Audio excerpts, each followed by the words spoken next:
কলকাতার এক নোংরা আবর্জনার গাদায় ১২ বছর বয়সী রিয়ার জীবন চিরকালের জন্য পাল্টে গেল যখন তার মুখোমুখি হল এক অদ্ভুত ময়লা আচ্ছাদিত পোশাকের ব্যক্তির সাথে। একজন মানুষ যিনি ছেঁড়াখোড়া পোশাক পরেও রাজকীয় মহিমা ধরে রেখেছিলেন। তার দরিদ্র পরিবারের দুনিয়াটা কেঁপে উঠল যখন সেই অপরিচিত ব্যক্তি তার সম্পূর্ণ নামটা জেনে গেল, এমন এক নাম যা সে কোনোদিনও তাকে বলেনি। কি ঘটবে যখন এক আবর্জনা কুড়ানি মেয়ে বুঝতে পারবে যে সে একজন ধনকুবেরের সাথে যুক্ত? সেই রহস্যগুলো যা কয়েক দশক ধরে গোপন রাখা হয়েছিল হঠাৎ প্রকাশিত হতে শুরু করল। যে রহস্য তার মা সর্বদা গোপন রেখেছিলেন, যে রহস্য এক শক্তিশালী পরিবারকে বিধ্বস্ত করেছিল, এবং যে রহস্য রিয়ার পরিচয়ের প্রত্যেক অংশকে প্রশ্নবিদ্ধ করে। এখন যখন সত্যটা উন্মোচিত হচ্ছে, গুপ্তা পরিবারের ভয়ঙ্কর লোকেরা যে কোনো মূল্য দিয়ে তাকে রুখতে প্রস্তুত। তার মায়ের অতীতের সাথে জড়িত হৃদয় বিদারক রহস্য, একটি সোনালী কার্ড যার ওপর প্রকাশ গুপ্তার নাম খোদাই করা, আর একটি খাম যাতে সেই সত্যটা লুকানো যা জেনে রিয়ার দুনিয়া চিরতরে বদলে যাবে। সে কি সেই সত্যটা গ্রহণ করতে পারবে যা তার মা এত বছর ধরে তার থেকে গোপন রেখেছে? কলকাতার আবর্জনার গাদার ওপর ভোরের প্রথম আলো ছড়িয়ে পড়তে শুরু করল। রিয়া, একটি চিকন ১২ বছর বয়সী মেয়ে, তার পুরনো আর ছেঁড়া চপ্পলে আবর্জনার গাদায় কিছু প্রয়োজনীয় সামগ্রী অনুসন্ধান করার প্রয়াস করছিল। তার হাতে ছিল একটি পুরনো ব্যাগ যাতে সে পুনর্ব্যবহারযোগ্য সামগ্রীগুলো জমাত, প্লাস্টিকের বোতল, কাগজ এবং মাঝে মাঝে কোনো বিক্রয়যোগ্য ধাতুর টুকরো। আজ সকালটা ভিন্ন রকম ছিল। সেখানে একজন অপরিচিত ব্যক্তি ছিলেন, একজন মানুষ যাকে সে আগে কখনো দেখেনি। তিনি আবর্জনার মাঝে এমন কিছু অনুসন্ধান করছিলেন যেন সেখানে কোনো গোপন ধনভাণ্ডার রয়েছে। রিয়া থেমে গেল আর তাকে পর্যবেক্ষণ করতে লাগল। ময়লা নোংরা পোশাক, এলোমেলো চুল আর ধুলোয় আবৃত ত্বক থাকা সত্ত্বেও তার চোখে এমন কিছু ছিল যা সাধারণ ছিল না। একটি অভিজাত্যপূর্ণ ঔজ্জ্বল্য, একটি রাজকীয় স্থিরতা যা তার দারিদ্র্যপূর্ণ পরিস্থিতির সাথে একেবারে অসঙ্গত ছিল। যখন সেই লোকটি রিয়াকে দেখল, সে যেন স্থির হয়ে গেল এবং তারপর এমন কিছু করল যা রিয়ার হৃৎস্পন্দন থামিয়ে দিল। সে রিয়ার সম্পূর্ণ নাম ধরে ডেকে উঠল, রিয়া মীনা কুমারী। সে গলা শুকিয়ে গেল। সে কখনোই এই লোকটির সাথে সাক্ষাৎ করেনি, তাহলে সে তার সম্পূর্ণ নামটা জেনে নিল কিভাবে?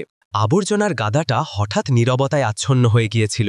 শুধু দূর থেকে আসা যানবাহনের শব্দ আর কাকের কাকা আওয়াজই শোনা যাচ্ছিল। লোকটি কাঁপতে কাঁপতে রিয়ার কাছে এলো আর আতঙ্কিত স্বরে বলল, আমার তোমার সহায়তা প্রয়োজন, এর আগে যে তারা আমাকে অনুসন্ধান করে পায়। রিয়া প্রশ্ন করল, তারা কারা? কিন্তু সে শুধু মাথা দোলাতে থাকল, যেন কোনো অদৃশ্য বিপর্যয় থেকে আশঙ্কিত হচ্ছে। সে রিয়ার হাত ধরল আর করুণভাবে বলল, তোমার মা যেন জানতে না পায় যে আমি জীবিত আছি। রিয়ার শরীরে একটা কম্পন খেলে গেল। তার মা লতা, একজন শান্ত বিধবা, কখনোই কোনো রহস্যময় ব্যক্তির কথা উল্লেখ করেনি। রিয়া তখনও চিন্তা করছিল। হঠাৎ একটি কালো গাড়ি ধীর গতিতে আবর্জনার গাদার পাশ দিয়ে চলে গেল, যেন কিছু খোঁজ করছে। রিয়া দ্রুত সেই লোকটিকে দৃষ্টির আড়াল করার প্রয়াস করল, কিন্তু সে হঠাৎ তার বাহুতে অজ্ঞান হয়ে পড়ল। রিয়া আতঙ্কিত হয়ে তাকে জাগানোর প্রচেষ্টা করল। তার মন দ্রুত চলছিল, কি করা যথাযথ? পুলিশকে ডাকা উচিত? তার মাকে? যেমনই সে লোকটিকে নাড়াল, তার হাত তার পকেটে কোনো কঠিন বস্তুতে আঘাত করল। সে পকেট থেকে একটি সোনালী ধাতুর কার্ড বের করল, যার ওপর একটি নাম খোদাই করা ছিল, প্রকাশ গুপ্তা। রিয়ার মুখ খোলা রয়ে গেল। প্রকাশ গুপ্তা, কলকাতার সেই ধনকুবের ব্যবসায়ী যার গত কয়েক সপ্তাহ ধরে কোনো সন্ধান ছিল না। শহর জুড়ে তার নিখোঁজ হওয়ার গুজব ছড়িয়ে পড়েছিল। এটা কি সম্ভব ছিল যে এই নোংরা অপরিচিত লোকটি সেই প্রসিদ্ধ শিল্পপতি যার ছবি খবরের কাগজে প্রকাশিত হতো? রিয়া আবার লোকটির মুখের দিকে তাকালো। এখন তার মনে হলো যে সে কেন তাকে কিছুটা পরিচিত লাগছিল। তার চিন্তার মাঝে হঠাৎ কেউ জোরে তার নাম ধরে ডেকে উঠল। যখন সে পেছনে ঘুরল, সে তার মাকে তার দিকে দৌড়ে আসতে দেখল, এবং যেমনই তার মায়ের দৃষ্টি মাটিতে পড়ে থাকা সেই লোকটির ওপর পড়ল, তার মুখে ভয়ানক আতঙ্কের ভাব উঠে এলো। লতা রিয়াকে পেছনে টেনে নিল। তার চোখে ভয় আর ক্রোধের মিশ্রণ ছিল। তার মুখে এমন একটি ভাব ছিল যা রিয়া আগে কখনো দেখেনি, একটি এমন পরিচয় যা সে গোপন রাখার চেষ্টা করছিল। এই লোকটার থেকে দূরে থাকো রিয়া, লতা তার মেয়েকে আবর্জনার গাদা থেকে দূরে টেনে নিয়ে যেতে যেতে বলল। তার আওয়াজ কাঁপছিল। এ একজন অপরাধী হবে যে নিরীহ মানুষদের প্রতারণা করার চেষ্টা করছে। কিন্তু রিয়া তার মায়ের মুখ থেকে চোখ সরাতে পারছিল না। তার চোখে যে ভয় ছিল তা শুধু একজন অপরিচিত মানুষের ভয়ের চেয়ে অনেক বেশি ছিল। সেটা অন্য কিছু ছিল, একটি গভীর পুরনো ভয়, যাতে পরিচয় আর রহস্য দুটোই গোপন ছিল। যেমনই তারা দুজনে তাদের ঝুপড়ির দিকে যেতে লাগল, রিয়া পেছনে ঘুরে তাকাল। লোকটির শরীর তখনও আবর্জনার গাদার ওপর পড়েছিল, নিশ্চল। গাড়িটা তখনও সেখানে দাঁড়িয়েছিল, তার কালো কাছের পেছনে অন্য কারোর উপস্থিতি গোপন রেখে। তার চারপাশের বস্তির লোকেরা দূর থেকে এই দৃশ্য পর্যবেক্ষণ করছিল, নিজেদের মধ্যে ফিসফিসানি করছিল, অনুমান করছিল। সে গুপ্তা পরিবারের ছেলে যে হাজার হাজার লোককে লুটেছে। না, সে কোনো উন্মাদ ভিখারি, অন্য একজন উত্তর দিল। আমার মনে হয় সে কোনো বিপজ্জনক ব্যক্তি, যাকে পুলিশ অনুসন্ধান করছে, তৃতীয়জন তার অভিমত দিল। গুজবের আগুন দ্রুত ছড়িয়ে পড়তে লাগল কলকাতার এই দরিদ্র এলাকায়, অবিশ্বাস সৃষ্টি করতে করতে। কিন্তু রিয়ার মনে শুধু একটি জিনিসই ঘুরছিল, সেই সোনালি কার্ড, যা সে তার পকেটে গোপন রেখেছিল। বাড়ি পৌঁছে লতা তার মেয়ের সাথে প্রয়োজনের চেয়ে বেশি কঠোরভাবে কথা বলছিল। তুমি সেই আবর্জনার গাদায় আর কখনোই যাবে না রিয়া। সে কাঁপতে থাকা হাতে জলের গ্লাস ভরতে ভরতে বলল। রিয়া দেখল যে তার মায়ের হাত এত জোরে কাঁপছিল যে জল গ্লাস থেকে ছলকে পড়ছিল। সে তার মায়ের এই আচরণে বিস্মিত ছিল। সেই অপরিচিত লোকটি কি তার মাকে আতঙ্কিত করেছে, নাকি অন্য কোনো বিষয় ছিল? রিয়া হাত ধোয়ার জন্য বাইরে জলের কলের কাছে গেল। তার হাতের তালু এখনও আবর্জনার গন্ধে ভরা ছিল। তার হাতও কাঁপছিল, কিন্তু ভয়ে নয়, বরং উত্তেজনায়। যেমনই সে তার হাত ধুইছিল, তার প্রতিবেশী শ্যামকাকা সেখানে এলেন। রিয়া বেটি, তুমি কি শুনেছ? পুলিশ কোনো খুব বিপজ্জনক আর শক্তিশালী ব্যক্তিকে অনুসন্ধান করছে। তিনি রিয়ার দিকে ঝুঁকে আস্তে করে বললেন। বলে সে কোনো বড় আর্থিক কেলেঙ্কারির সাথে জড়িত। রিয়ার হৃৎস্পন্দন দ্রুত হয়ে গেল। সেই ধনকুবের কি সত্যি এই কেলেঙ্কারির অংশ ছিল? সে তার হাত দ্রুত ধুয়ে তার ঝুপড়ির দিকে ছুটল। তার মনে অনেক প্রশ্ন জাগছিল। তার মা কি জানত এই লোকটিকে? লতা আর প্রকাশ গুপ্তার মধ্যে কি কোনো পুরনো যোগসূত্র ছিল? আর সবচেয়ে গুরুত্বপূর্ণ, সে তার নামটা জেনে নিল কিভাবে? সন্ধ্যা নামতেই বস্তিতে একটা অদ্ভুত নীরবতা নেমে এলো। রিয়া দেখল যে তাদের আশেপাশের লোকেরা তাদের বাড়িতে তাড়াতাড়ি ফিরছিল, যেন কোনো অজানা বিপর্যয় থেকে রক্ষা পেতে চাইছে। সে তার ঝুপড়ির ভেতর উঁকি মারল আর দেখল যে লতা একা বসে আছে, একটি ছোট মাটির প্রদীপের আলোয় কোনো পুরনো ছবিকে পর্যবেক্ষণ করছিল। রিয়া ধীরে ধীরে তার কাছে যাওয়ার প্রচেষ্টা করল, কিন্তু লতা দ্রুত ছবিটাকে গোপন করে ফেলল। তবুও রিয়া দেখল যে তার মায়ের চোখ থেকে জল পড়ছিল। সে ধীরে ধীরে বিড়বিড় করছিল, আমি ভেবেছিলাম যে এই লোকটাকে আর কখনোই দেখব না। এই বাক্যটা অন্ধকার ঝুপড়িঘরে এক অত্যাধুনিক আঘাতের মতো প্রতিধ্বনিত হল। রিয়া তার পদক্ষেপ থামিয়ে দিল। তার মায়ের এই অদ্ভুত আচরণ, অপরিচিত লোকটির তার নাম জানা, আর এখন এই কান্না, সবকিছু খুব রহস্যময় লাগছিল। সে ভেতরে যাওয়ার সাহস পেল না, আর বাইরেই দাঁড়িয়ে রইল তার হৃদয়ের দ্রুত ধুকপুকানি শুনতে শুনতে। রাত গভীর হয়ে গিয়েছিল, কিন্তু রিয়ার ঘুম আসছিল না। তার মনে বারবার সেই সোনালি কার্ডটা ঘুরছিল। অবশেষে অস্থিরতা আর কৌতূহলে ভরা হয়ে সে চুপচাপ বিছানা থেকে উঠল। তার ছেঁড়া চপ্পল পরল আর লুকিয়ে বাড়ি থেকে বাইরে বেরিয়ে গেল। চাঁদের হালকা আলোয় কলকাতার বস্তি এলাকার গলিগুলো ভুতুরে লাগছিল। দূর কোথাও একটা কুকুর ঘেউ ঘেউ করছিল। রিয়া দ্রুত হাঁটতে হাঁটতে আবর্জনার গাদার দিকে এগিয়ে গেল।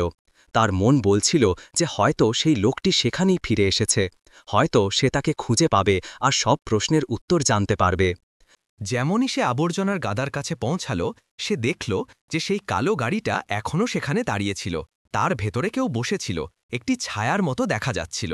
রিয়ার পদক্ষেপ ধীরে হয়ে গেল, ভয় আর কৌতূহলের মাঝে আটকে গিয়ে।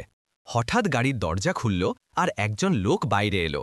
সে লম্বা ছিল, হয়তো 40-এর কাছাকাছি বয়স, কালো স্যুটে, যার চোখগুলো উজ্জ্বল আর তীক্ষ্ণ ছিল। এদিকে এসো বাচ্চা, সে আস্তে করে বলল, আমাদের কথা বলতে হবে। রিয়া পেছিয়ে গেল, তার মনে পালানোর চিন্তা এলো। তুমি আজ এখানে একজন লোককে দেখেছিলে, তাই না? সেই লোকটি জিজ্ঞাসু হল। আমাদের তাকে ফিরিয়ে আনতে হবে, এটা খুব জরুরি। রিয়া কিছু বলল না, শুধু তার পা আরও পেছনে সরিয়ে নিল। কিন্তু এর আগে যে সে দৌড়াতে পারে, সেই লোকটি আবার বলল, আর তার পরের কথাটা রিয়ার পায়ের নিচে থেকে মাটি সরিয়ে দিল। তার কাছে একটা সোনালি কার্ড ছিল। তুমি জানো তো আমি কার কথা বলছি? আর তারপর সে তার হাতটা সামনে বাড়ালো, যাতে কিছু একটা চকচক করছিল। সেই সোনালি কার্ড, যা রিয়া কয়েক ঘন্টা আগে তার পকেটে গোপন রেখেছিল। রিয়ার শ্বাস থেমে গেল। তার হাতে সেই সোনালি কার্ডটা কিভাবে থাকতে পারে? সে তো এটাকে তার পকেটে নিরাপদে গোপন রেখেছিল। সে তার পকেটে হাত দিল এবং অনুভব করল যে কার্ডটা অদৃশ্য হয়ে গিয়েছে। সে কাঁপতে থাকা হাতে তার পকেটে আরও গভীরে হাতড়ে দেখতে লাগল, কিন্তু কার্ডটা সেখানে ছিল না। আমি জানি না আপনি কোন কার্ডের কথা বলছেন, রিয়া মিথ্যা বলল, তার আওয়াজকে স্থির রাখার চেষ্টা করতে করতে। কিন্তু তার হাতের কম্পন আর চোখে ভয় তার মিথ্যাকে উন্মোচিত করছিল। স্যুট পরা লোকটি তার চোখ কুঁচকে নিল আর রিয়ার মুখের গভীরভাবে অধ্যয়ন করতে লাগল, যেন সে তার মুখের প্রতিটি ছোট ছোট ভাব পড়তে পারছে। তার তীক্ষ্ণ নজর রিয়ার মিথ্যাকে সহজেই ধরে ফেলেছিল। দেখো বাচ্চা, আমরা প্রকাশ গুপ্তাকে অনুসন্ধান করছি। লোকটি ধীরে ধীরে বলল, সে একটি বিপজ্জনক পরিস্থিতিতে আছে, তার জীবন ঝুঁকির মুখে। তুমি তাকে দেখেছ, তাই না? রিয়া মাথা নেড়ে অস্বীকার করল, তার চোখ মাটির দিকে নিবদ্ধ করে। আমি কাউকে দেখিনি, আমি তো শুধু আবর্জনা কুড়াতে এসেছিলাম। লোকটি একটি লম্বা শ্বাস নিল। আমার নাম রাজীব, সে বলল তার পরিচয় দিতে দিতে। আমি প্রকাশের জন্য কাজ করি। যদি তুমি কিছু জানতে পারো তাহলে আমাকে এই নম্বরে ফোন করো। সে রিয়াকে একটি কার্ড দিল, যার ওপর একটি মোবাইল নম্বর লেখা ছিল। রিয়া নম্বরটা নিয়ে তার পকেটে রেখে দিল, এখনও অবিশ্বাস আর সন্দেহে ভরা। রাজীব শেষবারের মতো তার দিকে তাকালো এবং তারপর গাড়িতে উঠে চলে গেল। কালো গাড়িটা অন্ধকারে অদৃশ্য হয়ে গেল। রিয়া গভীর শ্বাস নিল এবং তার বাড়ির দিকে দৌড়াল। তার হৃৎপিণ্ড দ্রুত ধুকধুক করছিল। তার মনে হাজারো প্রশ্ন উঠছিল। কে ছিল এই প্রকাশ গুপ্তা? সে কি সত্যি সেই লোকটা ছিল যাকে সে আবর্জনার গাদায় দেখেছিল? আর কেন তার মা এত চিন্তিত ছিল? বাড়ি পৌঁছে রিয়া দেখল যে লতা তখনও জেগেছিল। সে টেবিলে বসেছিল। সেই পুরনো ছবিটি তার সামনে রাখা ছিল আর তার চোখ ফোলা ছিল, যেন সে অনেকক্ষণ ধরে কাঁদছিল। কোথায় গিয়েছিলে তুমি? লতা জিজ্ঞেস করল। তার আওয়াজে উদ্বেগ আর রাগ দুটোই ঝলকে উঠছিল। রিয়া উত্তর দিল না। তার বদলে সে তার মায়ের দিকে তাকালো আর সরাসরি জিজ্ঞেস করল, তুমি কি সেই লোকটাকে চেনো, তাই না? সে আমার নাম কি করে জানত? লতার মুখ ফ্যাকাশে হয়ে গেল। সে কিছু মুহূর্তের জন্য চুপ থাকল, যেন তার কথাগুলোকে ওজন করছিল। সে একজন বিপজ্জনক লোক, লতা অবশেষে বলল। তার থেকে দূরে থাকো রিয়া। আমি তোমাকে আর আবর্জনার গাদায় যাওয়ার অনুমতি দেব না। কিন্তু তুমি আমার প্রশ্নের উত্তর দিচ্ছ না, রিয়া জোর দিয়ে বলল। তার আওয়াজে এখন দৃঢ়তা এসে গিয়েছিল। সে আমার পুরো নাম কি করে জানত? আর তুমি কেন এত চিন্তিত? তুমি কি তাকে চেনো? লতা ছবিটাকে দ্রুত তুলে নিল আর তার শাড়ির আঁচলে লুকিয়ে ফেলল। কিন্তু এর আগেই সে এমনটা করতে পারুক, রিয়া দেখেছিল যে ছবির কোণায় একটি প্রতীক ছিল, সেই একই অক্ষর যা সোনালি কার্ডের ওপর খোদাই করা ছিল। ওই কার্ডটা! রিয়া হঠাৎ বলল। ওতে গুপ্তা লেখা ছিল। সে কি প্রকাশ গুপ্তা, সেই ধনকুবের যার সম্পর্কে সবাই কথা বলে, যে সপ্তাহ ধরে গায়েব? লতার চোখ বিস্ফারিত হয়ে গেল। তুমি এই নাম কি করে জানলে? সে জিজ্ঞেস করল। তার আওয়াজে ভয় স্পষ্ট ছিল। তার কাছে একটা কার্ড ছিল, রিয়া স্বীকার করল। আমি সেটা দেখেছি। লতা তার হাত দিয়ে নিজের মাথা ধরল। ওহ ভগবান, সে বিড়বিড় করল। এটা আবার শুরু হয়ে গেল। রিয়া তার মায়ের কাছে গেল আর তার কাঁধে হাত রাখল। মা, আমাকে বলো কি হচ্ছে? সে মিনতি করল। তুমি এই লোকটাকে কি করে চেনো, আর সে আমার সম্পর্কে কি করে জানে? লতা রিয়ার দিকে তাকালো। তার চোখে জল চিকচিক করছিল। কিছু কথা না বলাই ভালো রিয়া, সে আস্তে করে বলল। কিছু সত্যি এত বেদনাদায়ক হয় যে সেগুলোকে না জানাই ভালো। এর আগে যে রিয়া কিছু বলতে পারে, দরজায় জোরে ধাক্কা পড়ল। এত রাতে কে হতে পারে? রিয়া আর লতা একে অপরের দিকে তাকালো। দুজনের চোখেই ভয় স্পষ্ট ঝলকে উঠছিল। লতা ধীরে ধীরে দরজার দিকে এগোতে এগোতে জিজ্ঞেস করল, কে? পুলিশ। একজন মহিলার আওয়াজ উত্তর দিল। দরজা খুলুন দয়া করে। লতা ভয় পেয়ে দরজা খুলল। সামনে একজন মহিলা পুলিশ অফিসার দাঁড়িয়েছিল, সুন্দরী কিন্তু চিন্তিত। সে একটি নীল উর্দি পরেছিল। তার চুল পরিপাটি করে বাঁধা ছিল। আমি ইন্সপেক্টর সোনিয়া সিং। সে তার পরিচয় দিতে দিতে বলল, আমি কি ভেতরে আসতে পারি? আমাকে আপনার কাছে কিছু প্রশ্ন করতে হবে। লতা তাকে ভেতরে আসার ইশারা করল। সোনিয়া ছোট্ট ঝুপড়ি ঘরটা ভালো করে দেখল। তার চোখ সব কিছু গভীরভাবে দেখছিল। আমরা প্রকাশ গুপ্তার নিখোঁজ হওয়ার তদন্ত করছি, সোনিয়া জানালো। আমরা তথ্য পেয়েছি যে তাকে আজ সকালে এই এলাকায় দেখা গিয়েছিল। আপনারা কি কোনো অপরিচিত লোককে দেখেছেন? লতা দ্রুত মাথা নেড়ে অস্বীকার করল। না, আমরা কাউকে দেখিনি। ইন্সপেক্টর সোনিয়া রিয়ার দিকে তাকালো। আর তুমি? তুমি তো প্রায় আবর্জনার গাদায় যাও, তাই না? তুমি কি সেখানে কোনো অপরিচিত লোককে দেখেছ?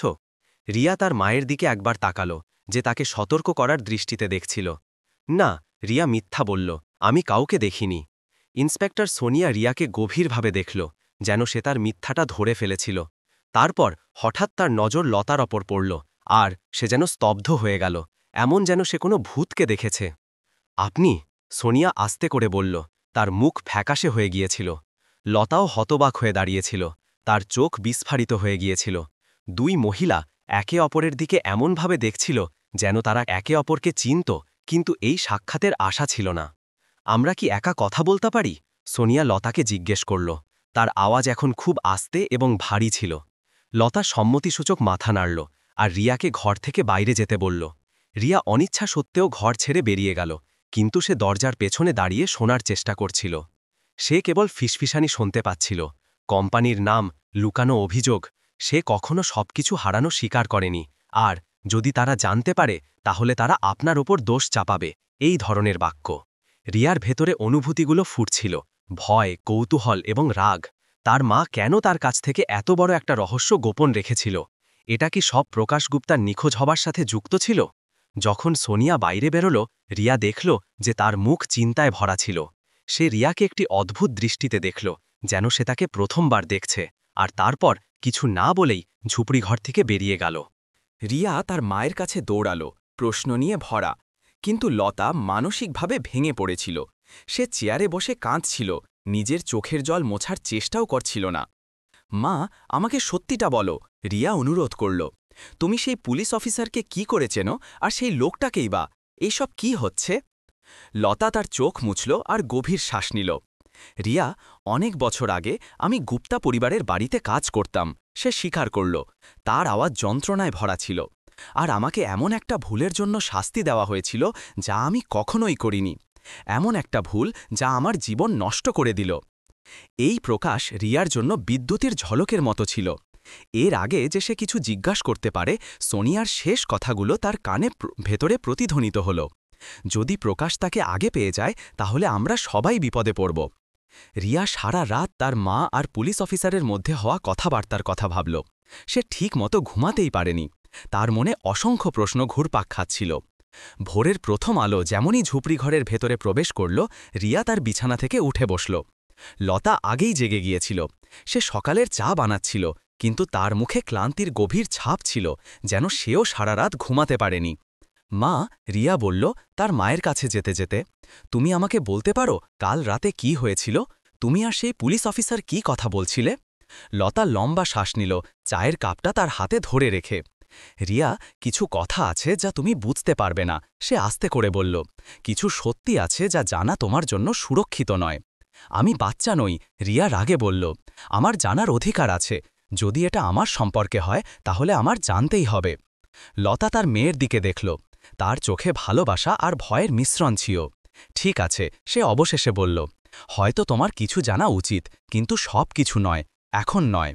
সে বলতে শুরু করল যে কিভাবে সে গুপ্তা পরিবারের বড় অট্টালিকায় কাজ করত, একজন গৃহকর্মী হিসেবে। প্রকাশ গুপ্তা, পরিবারের একমাত্র ছেলে, তখন একজন তরুণ ব্যবসায়ী ছিল, যে তার বাবার সাম্রাজ্যকে আরও বড় করতে যাচ্ছিল। একদিন লতা বলল, কিছু গুরুত্বপূর্ণ নথি গায়েব হয়ে গেল, এমন নথি যা পরিবারের ব্যবসার জন্য খুব জরুরি ছিল। আমার ওপর সেগুলো চুরি করার অভিযোগ আনা হলো। আমাকে বের করে দেওয়া হলো, আমার অপমান করা হলো, আর কেউ আমার কথা শুনল না। রিয়া তার মায়ের হাত ধরল। কিন্তু তুমি তো কিছু করনি, তাই না? লতা মাথা নাড়ল। না, আমি কিছু করিনি, কিন্তু কেউ আমার কথা মানতে রাজি ছিল না। আমি একজন গরিব গৃহকর্মী ছিলাম, আর তারা ছিল এক শক্তিশালী পরিবার। রিয়া এই সব শুনে স্তব্ধ হয়ে গেল। তার মা এত বছর ধরে এই ব্যথা নিজের ভেতরে গোপন রেখেছিল। আর সেই পুলিশ অফিসার সোনিয়া? রিয়া জিজ্ঞেস করল। লতা তার চোখ বন্ধ করে নিল। সেও সেখানেই কাজ করত, কিন্তু একজন নিরাপত্তা লক্ষ্মী হিসাবে। সে সে আমাকে সাহায্য করার চেষ্টা করেছিল, কিন্তু... লতার আওয়াজ কেঁপে উঠল, আর সে চুপ হয়ে গেল। রিয়ার মন প্রশ্নে ভরে গেল, কিন্তু এর আগে যে সে আরও প্রশ্ন করতে পারে, লতা ঘর থেকে বাইরে যাওয়ার ইশারা করল। এইটুকুই রিয়া, এখন আমাকে একা থাকতে দাও। রিয়া অনিচ্ছা সত্ত্বেও তার মাকে একা ছেড়ে দিল। তার মনে হচ্ছিল যে লতা এখনও অনেক কিছু গোপন রেখেছে। সে অনেক প্রশ্নে ঘেরা ছিল। তার মা আর প্রকাশ গুপ্তার মধ্যে কি অন্য কোনো সম্পর্ক ছিল? এটাই কি কারণ ছিল যে প্রকাশ তার নাম জানত? আর সবচেয়ে গুরুত্বপূর্ণ, এখন প্রকাশ কেন ফিরে এসেছিল? ওই দিন দুপুরবেলা রিয়া সিদ্ধান্ত নিল যে তাকে প্রকাশকে আবার অনুসন্ধান করতে হবে। উত্তর পাওয়ার এটাই একমাত্র উপায় ছিল। সে চুপচাপ বাড়ি থেকে বেরিয়ে গেল আর আবর্জনার গাদার দিকে হেঁটে গেল। সেখানে পৌঁছে সে চারদিকে নজর দিল। আশেপাশে কেউ ছিল না। আবর্জনার গাদাগুলো আগের চেয়েও বেশি ভীতিকর লাগছিল, যেন তারা তাদের ভেতরে অনেক রহস্য গোপন রেখেছে। রিয়া সেই জায়গাটার দিকে পা বাড়ালো যেখানে সে প্রকাশকে শেষবার দেখেছিল। সেখানে সে একটি কম্বল পেল, মাটিতে ছড়ানো পায়ের ছাপ, খাবারের কিছু অবশিষ্ট টুকরো আর একটি ভাঁজ করা কাগজ, যার ওপর তার নাম লেখা ছিল। রিয়া অবাক হয়ে কাগজটা উঠালো আর খুলল। তাতে শুধু একটি বাক্য ছিল, তোমার জানা উচিত যে তোমার মা আসলে কে। এই 7টা শব্দ রিয়ার মাথায় বোমার মতো ফাটল। তার শ্বাস আটকে গেল। কে এই বার্তা রেখে গেল? প্রকাশ কি, নাকি অন্য কেউ? তার মা সম্পর্কে এই কী রহস্য ছিল যা সবাই জানত, শুধু সে ছাড়া? হঠাৎ সে কিছু নড়ার আওয়াজ শুনতে পেল। সে চমকে পেছনে ফিরল, তার ভারসাম্য হারানোর পথে। কেউ আবর্জনার গাদার পেছন থেকে তাকে দেখছিল। কে ওখানে? রিয়া ভয়ে জিজ্ঞেস করল। কোনো উত্তর এলো না, শুধু আরও একটি খড়খড় শব্দ শোনা গেল। রিয়া পেছনে সরতে লাগল, তার হৃৎস্পন্দন দ্রুত হয়ে গিয়েছিল। ঠিক তখনই হঠাৎ একটি নোংরা আর দুর্বল হাত তার গোড়ালি ধরে ফেলল। রিয়া চিৎকার করতে যাচ্ছিল যে সে দেখল সে প্রকাশ ছিল, আবর্জনার ব্যাগের মধ্যে লুকিয়েছিল। এখনও দুর্বল ছিল, কিন্তু হুঁশ ছিল। রিয়া, প্রকাশ ফিসফিস করে বলল, আমার সাহায্যের দরকার, আমার তোমার সাহায্য দরকার। রিয়া প্রকাশকে মনোযোগ দিয়ে দেখল। তাকে আগের চেয়েও বেশি অসুস্থ লাগছিল।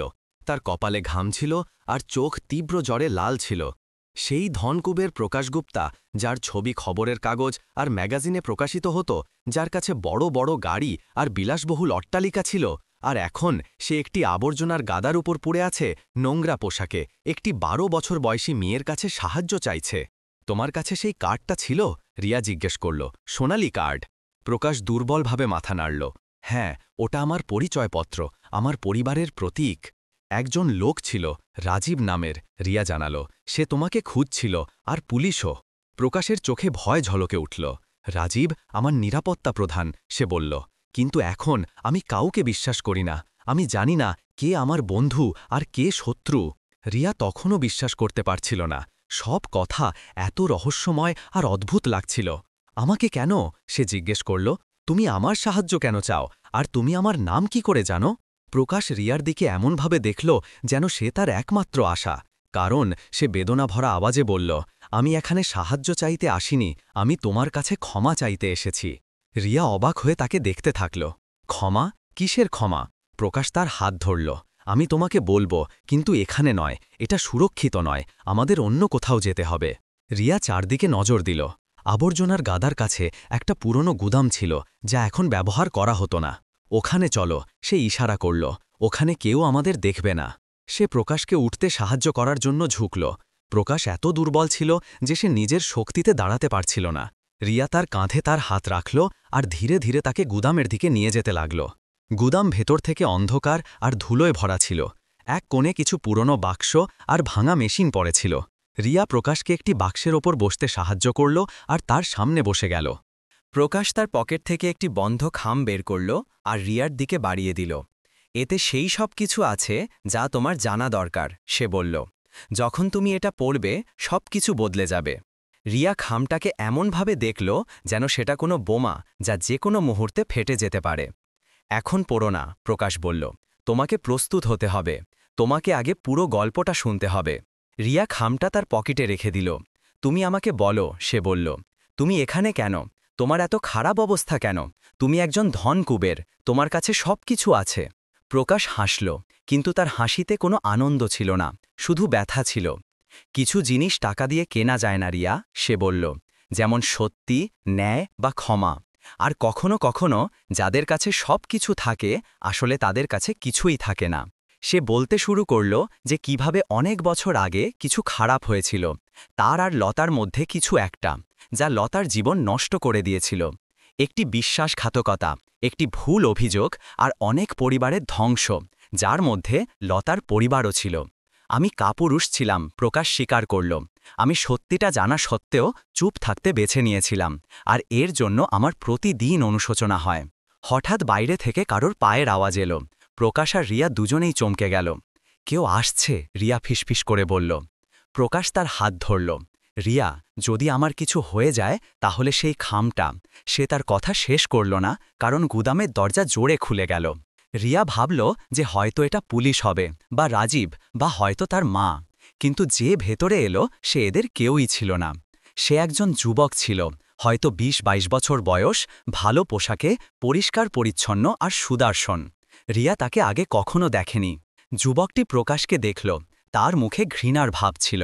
তাহলে, যুবকটি বলল, তার আওয়াজে শীতল রাগ ছিল, আপনি এখানে লুকিয়ে থাকার সিদ্ধান্ত নিয়েছেন, বাবা?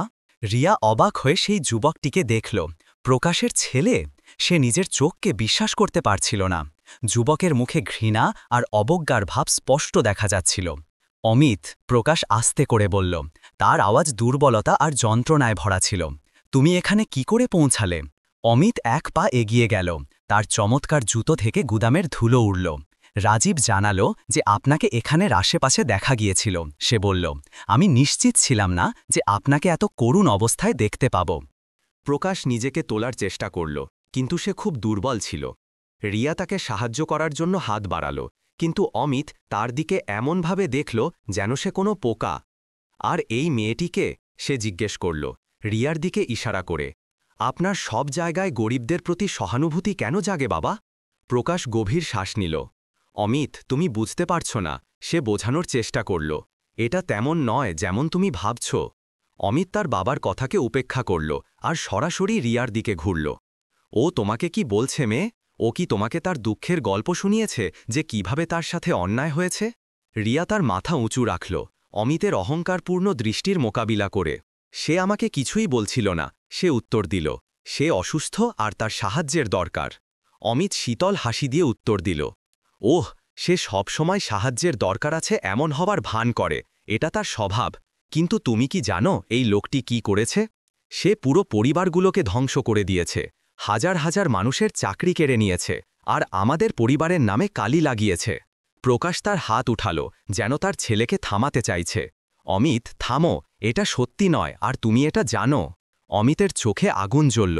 সত্যি? আপনি আমাকে সত্যি সম্পর্কে বলতে চান, যে লোকটি তার পুরো জীবন মিথ্যার ওপর গড়ে তুলেছে? রিয়া এই দুজনের মধ্যেকার টান অনুভব করছিল। বাবা ছেলের মধ্যে একটা যুদ্ধ চলছিল, যার কারণগুলো তার অজানা ছিল। অমিতের আচরণে কিছু একটা অদ্ভুত ছিল।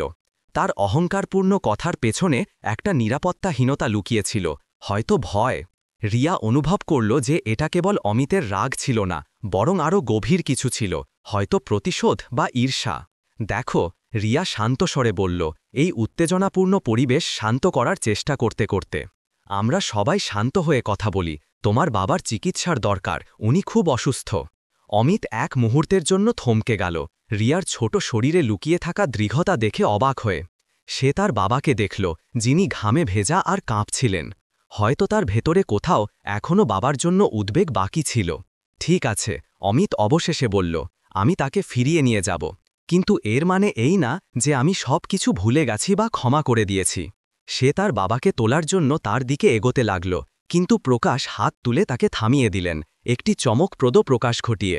ওকে আগে সত্যিটা জানতে দাও, অমিত, তোমার আগে। অমিতের মুখ একেবারে ফ্যাকাশে হয়ে গেল, যেন তার রক্ত শুকিয়ে গিয়েছে। সে রিয়ার দিকে এমনভাবে তাকালো যেন সে কোনো বিপদ, আর আস্তে করে বিড়বিড় করল, ওর কোনো আন্দাজ নেই যে ও কে। পরিবেশ সম্পূর্ণরূপে উত্তেজনাপূর্ণ হয়ে গেল, রহস্য আর প্রতিদ্বন্দ্বিতায় ভরা। রিয়া তার পকেটে অনুভব করল যেখানে প্রকাশের দেওয়া খামটি ছিল, যা এখন কাচের মতো ভারী লাগছিল। কি মানে তোমার? রিয়া দুজনকে বাড়ি বাড়ি দেখল আর জিজ্ঞেস করল, আমার কি জানা উচিত? প্রকাশ আর অমিত একে অপরের দিকে তাকালো, যেন তাদের মধ্যে একটি অকথিত বোঝাপড়া আছে। অমিত গভীর শ্বাস নিল আর প্রকাশের দিকে ঝুঁকল। আপনি এটা বলতে পারেন না, সে আস্তে করে বলল, কিন্তু রিয়া তাকে স্পষ্ট শুনতে পাচ্ছিল। এটা সব শেষ করে দেবে। আপনি জানেন, এর মানে হলো আপনি চিরকালের জন্য পরিবারের বাইরে হয়ে যাবেন। প্রকাশ তার ছেলের দিকে দীর্ঘ দৃষ্টিতে তাকালেন। হয়তো আমি পরিবার থেকে বাইরে হতে চাই অমিত, হয়তো এটাই ঠিক। অমিত তার বাবার দিক থেকে চোখ সরিয়ে নিল আর ঘরে কয়েক পা হেঁটে গেল, যেন ভাবছিল। তারপর সে হঠাৎ থামল আর রিয়ার দিকে ঘুরল। তুমি এই লোকটাকে বিশ্বাস করছো কেন? সে জিজ্ঞেস করল। তোমার মা কি জানে তুমি এখানে আছো? সে কি জানে যে তুমি এই লোকটার সাথে আছো? রিয়া উত্তর দিল না। অমিতের প্রশ্নগুলো তাকে অস্বস্তিতে ফেলেছিল। সে তার মা সম্পর্কে কি করে জানত? সে কি তাদের মধ্যেকার সম্পর্কেও জানত? অমিত রিয়ার চুপ থাকাটাকে নিজের জন্য উত্তর বলে ধরে নিল। আমি বুঝতে পারছি, সে বলল একটি শীতল হাসি দিয়ে। তোমার মা তোমাকে কিছু বলেনি, তাই না? সে চায় না যে তুমি জানো। প্রকাশ দুর্বলভাবে উঠে দাঁড়ালেন, একটি বাক্সের সমর্থন নিয়ে। অমিত, থামো, সে বললেন, এটা ওর অধিকার জানার। অমিত তার বাবার দিকে তাকালো। তার চোখ তখনও রাগে জ্বলছিল, কিন্তু সেগুলোতে একটা হতাশা ছিল। আপনি আমাকে জন্ম দেওয়ার পর মাকে ছেড়ে চলে গিয়েছিলেন, সে বলল, আর এখন আপনি আর একটা পরিবারকে ধ্বংস করতে চলেছেন। এটাই কি আপনার জীবনের উদ্দেশ্য? প্রকাশ তার চোখের জল মুছলেন। প্রথমবার তার চোখ থেকে জল ঝরছিল। আমি অনেক ভুল করেছি অমিত, তিনি স্বীকার করলেন। কিন্তু এটা ভুল নয়, এটা সঠিক করা। অমিত তার মাথা নাড়ল, যেন তার বাবার প্রতি তার করুণা হচ্ছে। সে গুদাম থেকে বাইরে যাওয়ার জন্য ঘুরল, কিন্তু যাওয়ার আগে একটি রহস্যময় বাক্য ছুড়ে দিল। যদিও এই খামটা খোলে, তাহলে সবকিছু আপনার জন্য শেষ হয়ে যাবে বাবা। সে গুদাম থেকে বাইরে চলে গেল, তার দামি জুতো দিয়ে ধুলো উড়িয়ে। রিয়া আর প্রকাশ একা রয়ে গেলেন। ঘরে একটা অদ্ভুত নীরবতা নেমে এলো। প্রকাশ ধীরে ধীরে আবার বাক্সের ওপর বসে পড়লেন, চুপচাপ কাঁদতে লাগলেন।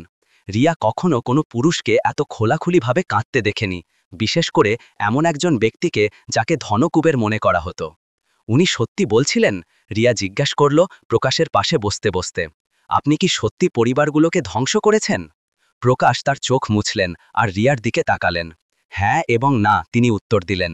আমি আমার কোম্পানির জন্য কঠিন সিদ্ধান্ত নিয়েছিলাম, যার কারণে কিছু লোকের ক্ষতি হয়েছিল। কিন্তু অমিত যেভাবে বলছে তেমনটা ছিল না। ও বোঝে না যে কখনো কখনো একজন ব্যবসায়ীর কাছে খুব কম বিকল্প থাকে। রিয়া তখনও প্রশ্নে ভরা ছিল। আর আমার মা, আপনি তাকে কিভাবে চেনেন? আপনি আমার নাম কি করে জানেন? প্রকাশ গভীর শ্বাস নিলেন আর রিয়ার হাত ধরলেন। রিয়া, তোমার মা তোমাকে বলেছিলেন যে তিনি আমাদের বাড়িতে কাজ করতেন। রিয়া মাথা নেড়ে হ্যাঁ বলল। কিন্তু তিনি তোমাকে এটা বলেননি যে তাকে কেন বরখাস্ত করা হয়েছিল বা তার সাথে কি হয়েছিল, তাই না? রিয়া আবার মাথা নাড়ল, এবার না বলার জন্য। প্রকাশ চোখ বন্ধ করলেন, যেন কোনো বেদনাদায়ক স্মৃতি তার মনে ঘুরছিল। তাকে এমন কিছুর জন্য দোষী সাব্যস্ত করা হয়েছিল যা সে কখনো করেনি। তার সাথে খুব খারাপ ব্যবহার করা হয়েছিল, আর আমি তার সাহায্য করিনি যখন আমি করতে পারতাম। এটাই আমার সবচেয়ে বড় কাপুরুষতা ছিল। রিয়ার হৃৎস্পন্দন বেড়ে গেল। আপনি সেখানে ছিলেন যখন এইসব হয়েছিল? প্রকাশ তার চোখের দিকে তাকালেন, তার চোখে ব্যথা আর আফসোসের ভাব ছিল। হ্যাঁ, আমি সেখানে ছিলাম, তিনি স্বীকার করলেন, আর আমি কিছু করিনি। তোমার মা আর আমার মধ্যে, আমাদের তিনজনের মধ্যে এমন একটা সম্পর্ক আছে যা তুমি কখনো কল্পনাও করতে পারবে না। গুদামে প্রকাশের শেষ শব্দগুলো প্রতিধ্বনিত হচ্ছিল। আমাদের তিনজনের মধ্যে এমন একটা সম্পর্ক আছে যা তুমি কখনো কল্পনাও করতে পারবে না। রিয়া তখনও এই শব্দগুলো বোঝার চেষ্টা করছিল, যখন সে বাইরে আবার পায়ের আওয়াজ শুনতে পেল। সে ফিরে এসেছে? রিয়া ফিসফিস করে বলল, ভাবছিল যে অমিত ফিরে এসেছে। প্রকাশ মাথা নাড়লেন। না, এটা অমিত নয়, অন্য কেউ। দরজায় হালকা করে টোকা পড়ল। রিয়া আর প্রকাশ দুজনেই একটু পিছিয়ে গেলেন। প্রকাশ রিয়ার কাঁধে হাত রাখলেন, যেন তাকে সুরক্ষিত রাখতে চাইছেন। দরজা ধীরে ধীরে খুলল আর একটি পরিচিত মুখ দেখা গেল। রাজীব, সেই লোকটা যে রিয়ার সাথে আবর্জনার গাদায় কথা বলেছিল। সাহেব, রাজীব প্রকাশকে দেখতে দেখতে বললেন, তার মুখে স্বস্তির ভাব ছিল। অবশেষে আমি আপনাকে খুঁজে পেলাম, আমরা আপনার জন্য খুব চিন্তিত ছিলাম। প্রকাশ রাজীবকে সন্দেহজনক দৃষ্টিতে দেখলেন। তুমি একা এসেছ? রাজীব মাথা নেড়ে হ্যাঁ বললেন। হ্যাঁ সাহেব, আমি কাউকে বলিনি, এমনকি অমিত সাহেবকেও নয়। অমিত এইমাত্র এখানে ছিল, রিয়া বলল, সে আমাদের সাথে কথা বলে এইমাত্র গেছে। রাজীবের মুখ চিন্তায় ভরে গেল। অমিত সাহেব এখানে ছিলেন, এটা ভালো খবর নয়। আমাদের আসার কথা তার জানা উচিত ছিল না। প্রকাশ হতাশ গলায় বললেন, এখন কোনো ফর্ক পড়ে না রাজীব, সে সব কিছু জানে, আর শীঘ্রই রিয়াও জেনে যাবে। রাজীব রিয়ার দিকে তাকালেন। তার চোখে বিস্ময় আর সন্দেহের ভাব ছিল। আপনি এই মেয়েটার ওপর ভরসা করেন সাহেব? আপনি জানেন যে যদি ব্যাপারটা বাইরে আসে তাহলে কি হবে? আমি রিয়ার ওপর আমার প্রাণের চেয়েও বেশি ভরসা করি, প্রকাশ দৃঢ়ভার সাথে বললেন। ও আমার একমাত্র আশা, আমার শেষ আশা। রিয়া তার নামের অর্থের এই ব্যাখ্যায় কিছুটা অস্বস্তিকর বোধ করল। সে তার মায়ের কথা ভাবল। লতা এতক্ষণে তাকে খুঁজছে, চিন্তিত হচ্ছে। আমার বাড়ি যাওয়া উচিত, রিয়া বলল। আমার মা চিন্তা করছেন।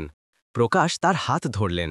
রিয়া, আমি জানি যে আমি তোমার কাছে অনেক কিছু চেয়েছি, কিন্তু আরও একটা কথা আছে যা আমাকে তোমার কাছে জিজ্ঞাসা করতে হবে। তুমি কি তোমার মায়ের কাছে একটা বার্তা পৌঁছে দিতে পারবে? রিয়া ইতস্তত করে সম্মতি দিল। কি বার্তা? প্রকাশ রাজীবের দিকে ফিরলেন। আমাকে কিছু কাগজ আর একটা কলম দাও।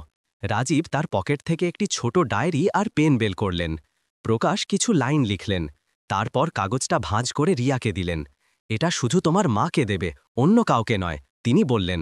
আর খামটা সুরক্ষিত রেখো, এখনও ওটা খুলো না। রিয়া বার্তা আর খাম দুটোই নিজের পকেটে রাখল আর গুদাম থেকে বাইরে বেরোতে লাগল। রিয়া, প্রকাশ আবার ডাকলেন। কাল সকালে এসো, যদি আসতে পারো তাহলে আমাকে তোমাকে সব কিছু বলতে হবে, পুরো গল্পটা। তোমার সত্যিটা জানার অধিকার আছে। রিয়া মাথা নেড়ে সম্মতি জানালো আর বাইরে বেরিয়ে গেল। আকাশে অন্ধকার নামতে শুরু করেছিল, সন্ধ্যা হওয়ার সময় হচ্ছিল। সে তাড়াতাড়ি তার বাড়ির দিকে চলল, মনে হাজারো প্রশ্ন নিয়ে। যখন সে তার ঝুপড়ির কাছে পৌঁছাল, তাকে লতাকে ঘরের বাইরে দাঁড়িয়ে থাকতে দেখা গেল, চিন্তিত হচ্ছে। যেমনই সে রিয়াকে দেখল, তার মুখে স্বস্তির ভাব এলো। রিয়া, তুমি কোথায় ছিলে? লতা তার মেয়েকে জড়িয়ে ধরে জিজ্ঞেস করল। আমি এত চিন্তিত ছিলাম। রিয়া তার মায়ের চোখে দেখল, লতার চোখ লাল ছিল, যেন সে কেঁদেছে। এটা কি শুধু চিন্তার কারণে ছিল নাকি অন্য কিছু? মা, আমাকে তোমাকে কিছু জিজ্ঞাসা করতে হবে, রিয়া বলল, তার মায়ের হাত ধরতে ধরতে। আর এইবার আমার সত্যিটা চাই। লতার মুখে ভয়ের ভাব এলো। কেমন প্রশ্ন, রিয়া? প্রকাশ গুপ্তা আমাদের জন্য কে? রিয়া সরাসরি জিজ্ঞাসা করল। সে আমার নাম কেন জানে? সে তোমার সাথে কি করেছিল? লতার মুখ একেবারে ফ্যাকাশে হয়ে গেল। সে বলার জন্য মুখ খুলল, কিন্তু কোনো আওয়াজ বেরোল না। সে রিয়ার হাত ধরল আর তাকে ঘরের ভেতরে নিয়ে গেল। ভেতরে পৌঁছে লতা দরজা বন্ধ করল আর একটি লম্বা শ্বাস নিল। রিয়া, তুমি ওর সাথে দেখা করেছ? তুমি ওকে আবার দেখেছ? রিয়া মাথা নেড়ে হ্যাঁ বলল। হ্যাঁ, আর তার ছেলে অমিতের সাথেও। এই কথা শুনে লতার হাঁটুতে যেন আর জোর রইল না। সে চেয়ারে পড়ে যাওয়া থেকে কোনো মতে নিজেকে সামলালো। ভগবান, না, অমিত এইমাত্র এখানে আছে। মা, আমাকে বলো কি হচ্ছে? রিয়া অনুনয় করল। আমি এখন আর বাচ্চা নই, আমার জানার অধিকার আছে। লতা তার হাত দিয়ে নিজের মাথা ধরল। হ্যাঁ, তোমার অধিকার আছে, সে শেষ পর্যন্ত স্বীকার করল। কিন্তু এটা জানার পর তোমার পৃথিবী পাল্টে যাবে রিয়া। রিয়ার প্রকাশের বার্তার কথা মনে পড়ল। মা, প্রকাশ তোমার জন্য এই বার্তাটা দিয়েছে। সে কাগজের টুকরোটা লতাকে দিতে দিতে বলল। লতা কাঁপতে থাকা হাতে বার্তাটা নিল আর পড়ল। পড়তে পড়তে তার চোখ থেকে জল ঝরতে লাগল। বার্তাটা পড়ে সে কাগজটা নিজের বুকের কাছে চেপে ধরল আর চোখ বন্ধ করে নিল, গভীর শ্বাস নিতে নিতে। কি লেখা আছে ওতে? রিয়া জিজ্ঞেস করল। সে ক্ষমা প্রার্থী, লতা আস্তে করে বলল। আর বলছে যে এবার সত্যিটা বলার সময় এসেছে। রিয়া তার মায়ের হাত ধরল। তাহলে আমাকে বলো মা, আমাকে সব কিছু বলো। লতা চোখ বন্ধ করে বসে রইল, যেন নিজের ভেতরে সাহস সঞ্চয় করছিল। রিয়া, এটা খুব লম্বা আর বেদনাদায়ক গল্প, সে শেষ পর্যন্ত বলল। আর যখন তুমি সব জেনে যাবে, তখন হয়তো তুমি আমাকে ঘৃণা করতে শুরু করবে। আমি তোমাকে কখনো ঘৃণা করতে পারি না, রিয়া দৃঢ়তার সাথে বলল। ঠিক তখনই হঠাৎ দরজায় টোকা পড়ল। লতা আর রিয়া দুজনেই চমকে গেল। কে? লতা জিজ্ঞেস করল, ভয়ে কাঁপতে থাকা গলায়। আমি অমিত গুপ্তা, একটি আওয়াজ উত্তর দিল। আমাকে আপনার সাথে কথা বলতে হবে লতাজি, একান্তে। লতা রিয়ার দিকে ভয়ে তাকালো। ওকে ভেতরে আসতে দিও না, সে ফিসফিস করে বলল। কিন্তু রিয়া ভাবল যে হয়তো এটা তাদের রহস্যগুলো বোঝার একটা সুযোগ হতে পারে।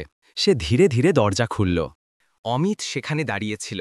এখন তাকে আগের মতো অহংকারী মনে হচ্ছিল না। তার মুখে এখন রাগের পরিবর্তে উদ্বেগের ভাব ছিল। রিয়া, সে বলল। এখন তার গলায় সেই কঠোরতা ছিল না যা গুদামে ছিল। আমি কি ভেতরে আসতে পারি? আমাকে তোমার মায়ের সাথে কথা বলতে হবে, আর তোমার সাথেও। রিয়া তার মায়ের দিকে তাকালো, যার মুখ তখনও ভয়ে ফ্যাকাশে ছিল, কিন্তু সে ধীরে ধীরে মাথা নেড়ে অনুমতি দিল। অমিত ভেতরে এলো আর ছোট ঝুপড়িটা দেখল। তার মুখে এখন অবজ্ঞার ভাব ছিল না, বরং একটা অদ্ভুত নম্রতা ছিল। লতাজি, সে বলল, লতার সামনে দাঁড়িয়ে, আমি জানি যে আপনার জন্য এটা দেখা কতটা কঠিন হবে, কিন্তু আমাকে আপনাকে কিছু বলতে হবে। লতা অমিতকে গভীরভাবে দেখল। তোমাকে একেবারে তোমার বাবার মতো দেখতে, সে আস্তে করে বলল, যখন সে তোমার বয়সী ছিল। অমিত নিজের চোখ নামিয়ে নিল। আমি জানি আপনার আর আমার বাবার মধ্যে কি হয়েছিল, সে বলল। আমি বছরের পর বছর ধরে জানি, আর এর জন্য আমি দুঃখিত। লতা অবাক হয়ে গেল। তুমি জানো আর তুমি এখানে ক্ষমা চাইতে এসেছ? অমিত তার চুল পেছনে সরিয়ে নিল আর গভীর শ্বাস নিল। আমি আপনাকে বলতে এসেছি যে আমার বাবা গুরুতর বিপদে আছেন, সে বলল। আর আপনিও। আর সে রিয়ার দিকে তাকালো। রিয়াও। রিয়ার হৃৎপিণ্ড তেজে ধুকধুক করতে লাগল। কেমন বিপদ? সে জিজ্ঞেস করল। অমিত তার পকেট থেকে একটি পেন ড্রাইভ বের করল আর রিয়ার দিকে বাড়িয়ে দিল। এতে এমন তথ্য আছে যা সব কিছু পাল্টে দেবে, সে বলল। কিন্তু তোমাকে এটা তোমার মায়ের থেকে দূরে দেখতে হবে। লতা এগিয়ে এসে অমিতের হাত ধরল। না, আমি তোমাকে ওকে এটা দিতে দেব না, ও এখনও প্রস্তুত নয়। অমিত লতার চোখে তাকালো। আপনি জানেন যে ও জানার যোগ্য, সে আস্তে করে বলল। রিয়া দুজনকে দেখল। তার চোখ তার হাতে রাখা পেনড্রাইভ আর পকেটে লুকিয়ে থাকা খামের মধ্যে যাচ্ছিল। আমার কি আগে দেখা উচিত? সে জিজ্ঞেস করল, তার হাত বাড়িয়ে। পেনড্রাইভ নাকি খাম? অমিত আর লতা দুজনেই হতবাক হয়ে গেল। লতা তার মেয়ের হাত ধরল। রিয়া, প্লিজ, সে অনুনয় করল। এখন নয়, আগে আমার কথা শোনো। রিয়া তার মায়ের হাত সরিয়ে দিল, যেন স্বাধীনতার দিকে পা বাড়াচ্ছিল। সে গভীর শ্বাস নিল আর সিদ্ধান্ত নিল। সে ধীরে ধীরে তার পকেট থেকে খামটা বের করল। রিয়া তার পকেট থেকে খামটা বের করে নিজের হাতে ধরল। তার হৃৎস্পন্দন দ্রুত হয়ে গিয়েছিল। খামটা তখনও সিল করা ছিল, গাঢ় বাদামি রঙের। তার ওপর কোনো নাম বা ঠিকানা লেখা ছিল না। যেমনই সে ওটা খোলার জন্য তার আঙুলগুলো চালাতে যাচ্ছিল, লতা তার হাত ধরে ফেলল। রিয়া, আমি তোমার কাছে শেষবারের মতো অনুরোধ করছি। লতার আওয়াজ কাঁপছিল। আগে আমাকে বলতে দাও, তারপর যদি তুমি চাও তো এটা পড়ে নিও। অমিত, যে এতক্ষণ চুপ করে দাঁড়িয়েছিল, এগিয়ে এলো। লতাজি, সময় নেই, সে আস্তে করে বলল। আমাদের ওকে সত্যিটা বলতেই হবে। রিয়া তার মায়ের মুখের ওপর ব্যথা দেখল, এমন ব্যথা যা বছরের পর বছর ধরে ভেতরে ভেতরে পালিত হচ্ছিল। এক মুহূর্তের জন্য সে ভাবল যে হয়তো সে খামটা না খোলে, যে হয়তো কিছু সত্যি না বলাই ভালো। কিন্তু তারপর তার প্রকাশের কথা মনে পড়ল, আর সে তার মন স্থির করল। আমার জানতে হবে, সে দৃঢ়তার সাথে বলল। লতা গভীর শ্বাস নিল আর রিয়ার হাস ছেড়ে দিল। সে একটা চেয়ারে বসে পড়ল, যেন নিজেকে আসন্ন ঝড়ের জন্য প্রস্তুত করছিল। রিয়া ধীরে ধীরে খামটা খুলল। তাতে কিছু কাগজ ছিল, যার মধ্যে কিছু নথিপত্র আর একটি পুরনো ছবি ছিল। সে সবচেয়ে ওপরে রাখা নথিটা বের করল আর পড়তে শুরু করল। এটা একটি চিঠি ছিল, প্রকাশ গুপ্তা দ্বারা লেখা। চিঠিতে লেখা ছিল যে প্রকাশ শুধু লতাকে চিনতেন না, বরং তার বরখাস্ত হওয়ার পর তাকে সাহায্য করার চেষ্টা করেছিলেন। কিন্তু তার নিজের পরিবার তাকে এমনটা করতে বাধা দিয়েছিল। প্রকাশ কখনো লতার জীবন নষ্ট করেননি, এর বিপরীতে তিনি তাকে বাঁচানোর চেষ্টা করেছিলেন। চিঠিতে আরও লেখা ছিল যে অমিত যে উত্তরাধিকার হারানোর ভয় পেয়েছিল, সে তার বাবা আর লতার বিরুদ্ধে জাল নথি তৈরি করেছিল। এই সব একটি বড় পারিবারিক ষড়যন্ত্র ছিল। রিয়ার মাথায় চক্কর আসতে লাগল। সে এতক্ষণের গল্পটা বোঝার চেষ্টা করছিল। সে হাতে ধরা ছবিটা দেখল। তাতে একজন তরুণী লতা ছিল, যে একটি বিলাসবহুল বাড়ির বাগানে দাঁড়িয়েছিল, আর তার সাথে একজন হাসি খুশি তরুণ প্রকাশ ছিল। তারা দুজনেই খুশি লাগছিল, যেন তাদের মধ্যে কোনো গভীর সম্পর্ক আছে। এই ছবিটা, রিয়া আস্তে করে বলল, তার মায়ের দিকে দেখতে দেখতে। লতা চোখ বন্ধ করে নিল, তার গালে জল ঝরছিল। হ্যাঁ, এটা আমরা, সে বলল, অনেক বছর আগের কথা। রিয়ার এখন কিছুটা বুঝতে শুরু হয়েছিল। তাহলে আপনি শুধু পরিচারিকা ছিলেন না, সে বলল। এটা একটি প্রশ্ন ছিল না, বরং একটি বিবৃতি ছিল। অমিত পেনড্রাইভটি টেবিলের ওপর রাখল। এতে সেই সব রেকর্ডিং আছে যা আমি পেয়েছি, সে বলল। আমার চাচার কথোপকথন, যেখানে তারা এই পুরো ষড়যন্ত্রের কথা বলছে। তারা সবাই তোমার মাকে ফাঁসাতে চেয়েছিল, যাতে প্রকাশ আমার মাকে বিয়ে করে। রিয়া অবাক হয়ে অমিতের দিকে তাকালো। তুমি এইসব কেন করছ? তুমি তোমার পরিবারের বিরুদ্ধে কেন যাচ্ছ? অমিত তার মাথা নামিয়ে নিল। কারণ আমি আমার বাবাকে ভুল বুঝেছিলাম, সে স্বীকার করল। আমাকে সবসময় বলা হয়েছিল যে উনি একজন খারাপ লোক, যে আমাদের পরিবারকে প্রতারণা করেছে। কিন্তু যখন আমি এই রেকর্ডিংগুলো পেলাম, তখন আমি সত্যিটা জানতে পারলাম। রিয়া ধীরে ধীরে সব টুকরোগুলো জোড়া লাগাচ্ছিল। কিন্তু এখনও কিছু জিনিস অমীমাংসিত ছিল। সে তার মায়ের দিকে ফিরল, যে এতক্ষণ চুপ করে বসেছিল। মা, সে জিজ্ঞাসা করল, প্রকাশ গুপ্তা আমার নাম কিভাবে জানতেন? উনি বলেছিলেন যে আমাদের তিনজনের মধ্যে এমন একটা সম্পর্ক আছে যা আমি কল্পনাও করতে পারব না। এর মানে কি? ঘরে নীরবতা নেমে এলো। লতা তার শাড়ির আঁচল দিয়ে চোখের জল মুছল আর রিয়ার দিকে তাকালো। তার চোখে অপার ভালোবাসার ব্যথা ছিল। রিয়া, লতা আস্তে করে বলল, প্রকাশ গুপ্তা তোমার বাবা। রিয়ার মনে হলো যেন তার পায়ের নিচে থেকে মাটি সরে গেল। সে ভারসাম্য হারিয়ে ফেলল আর টেবিলের সমর্থন নিয়ে দাঁড়িয়ে রইল। কি? সে রাগ আর বিভ্রান্তির মিশ্রিত ভাব নিয়ে জিজ্ঞাসা করল, এটা কিভাবে হতে পারে? আপনি আমাকে বলেছিলেন যে আমার বাবা মারা গিয়েছিলেন যখন আমি খুব ছোট ছিলাম। লতা রিয়ার হাত ধরার চেষ্টা করল, কিন্তু রিয়া তার হাত পিছিয়ে নিল। আমি তোমাকে মিথ্যা বলেছিলাম রিয়া। লতা স্বীকার করল, আমি তোমাকে বাঁচাতে চেয়েছিলাম। আমার ভয় ছিল যে যদি গুপ্তা পরিবার জানতে পারে তাহলে তারা তোমাকে আমার কাছ থেকে ছিনিয়ে নেবে। অমিত হস্তক্ষেপ করল, এই কারণেই আমার পরিবার তোমার মাকে বদনাম করেছিল। সে ব্যাখ্যা করল, তারা তাকে চুরির মিথ্যা অভিযোগ এনে বের করে দিল যাতে প্রকাশ তার সাথে থাকতে না পারে। রিয়া নিজের মাথা ধরল। এত সব তথ্যে তার মাথা ঘুরছিল। তাহলে আমি অমিতের বোন? সে অবাক হয়ে জিজ্ঞাসা করল। সৌতেলা বোন, অমিত শুধরে দিল। আমরা একই পিতার সন্তান, কিন্তু আলাদা মায়েদের। রিয়া লিফাফার ভেতরে বাকি নথিপত্রগুলো দেখল। সেগুলোর মধ্যে একটি জন্ম প্রমাণপত্র ছিল যেখানে তার পিতা হিসেবে প্রকাশ গুপ্তার নাম লেখা ছিল। সেখানে কিছু চিঠিও ছিল যা প্রকাশ লতাকে লিখেছিল, যেগুলোতে সে বারংবার ক্ষমা চাইছিল এবং লতা ও তার সন্তানের সাথে দেখা করার ইচ্ছা প্রকাশ করছিল। তোমার জন্মের পরে, লতা আস্তে করে আরও বলল, প্রকাশ তোমাকে দেখার চেষ্টা করেছিল, কিন্তু তার পরিবার তাকে হুমকি দিল যে যদি সে এমন করে তাহলে তাকে উত্তরাধিকার থেকে বঞ্চিত করা হবে। সেই সময় তার কোম্পানি সংকটে ছিল আর তার কাছে কোনো বিকল্প ছিল না, তাই সে আমাদের ছেড়ে দিল। রিয়ার মনে চিন্তার ঝড় চলছিল। সে তার পুরো জীবন প্রকাশ গুপ্তা, এক বিখ্যাত ধনকুবের, এর মেয়ে ছিল, অথচ সে একটি গরিব ঝুঁপড়িতে বড় হল, আবর্জনা কুড়িয়ে জীবিকা নির্বাহ করে। এটা কিভাবে সম্ভব ছিল? আমি তাকে কখনো ক্ষমা করিনি, লতা বলল, তার চোখ থেকে জল মুছতে মুছতে। যখন সে আবর্জনার গাদায় দেখা দিল, আমার মনে হলো যেন আমি কোনো ভূত দেখলাম। আমি জানতাম না যে সে তোমাকে খুঁজছিল। আমার মনে হয়েছিল যে সে তোমাকে আমার থেকে দূরে সরিয়ে নিয়ে যাবে। অমিত নিজের হাত রিয়ার কাঁধে রাখল। আমিও আমার বাবাকে ঘৃণা করতাম, সে বলল। আমার মনে হতো সে একজন স্বার্থপর, খারাপ লোক। কিন্তু এখন আমি জানতে পারলাম যে আমি কতটা ভুল ছিলাম। রিয়া তাদের মুখগুলো দেখল, এই পুরো সত্যটা হজম করার চেষ্টা করছিল। একদিকে তার রাগ হচ্ছিল যে এত বড় একটা কথা তার থেকে লুকিয়ে রাখা হয়েছিল, অন্যদিকে সে বুঝতে পারছিল যে তার মা কেন এমনটা করেছিল। আর এখন সে জিজ্ঞেস করল, এখন সে কেন ফিরে এসেছে আর সে কেন এত খারাপ অবস্থায় আছে? কারণ সে সবকিছু ছেড়ে পালিয়ে এসেছে, অমিত বলল। সে সত্যিটা সামনে আনতে চাইছিল। গুপ্তা পরিবারের সমস্ত অপরাধ উন্মোচন করতে চাইছিল। যখন আমার কাকা আর তার সঙ্গীরা এটা জানতে পারল, তখন তারা তাকে মেরে ফেলার চেষ্টা করল। রিয়ার চোখ বড় হয়ে গেল। তারা কি তাদের নিজেদের পরিবারের সদস্যকে আক্রমণ করল? অমিত মাথা নেড়ে হ্যাঁ বলল।